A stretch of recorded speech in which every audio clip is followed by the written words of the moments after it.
Og minahal kong matalom nun, okay? Karong adlaw or pitsaha,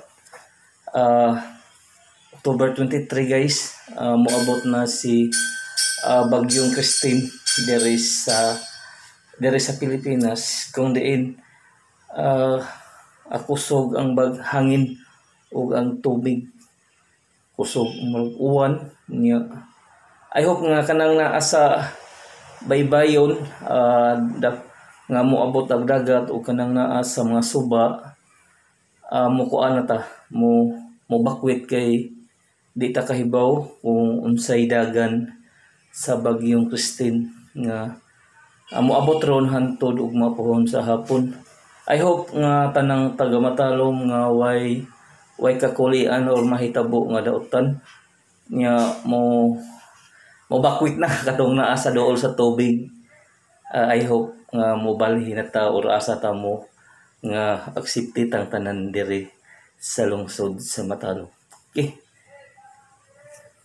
Iko pipi tinuray nga serbisyo with a purpose alang sa kayuhan sa tanan ug kalambuan diri sa lungsod sa Matalom.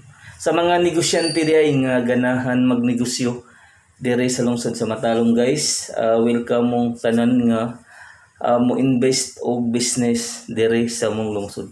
Ang lungsod sa Matalom nanginahanglan og mga investor, nanginahanglan og mga negosyante.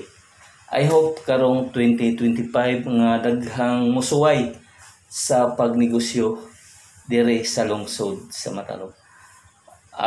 Sa tanang taga Matalom, ato gayong suportahan kanunay ang administrasyon headed by sa tungbuutan o maabtik nga Mayor Eric Is Pahulio sa tibuok team Pahulio aron magpadayon ang mga programa nga gihimo alang sa katawhan ug kalambuan diri sa lungsod sa Matalom. Balikon ko sa mga negosyante nga ganahan magnegosyo diri sa lungsod sa Matalom, welcome mong tanan nga mo invest og negosyo diri sa among lungsod. Bitaw guys, sa tinuoray lamang jud ang lungsod sa Matalom, hawa may mga dagko nga mga investor, dagko nga mga negosyante. I hope nga karong 2025 daghang mo invest og negosyo diri sa lungsod niya. Balikon ko kanang naa sa daplin sa baybayon, daplin sa suba,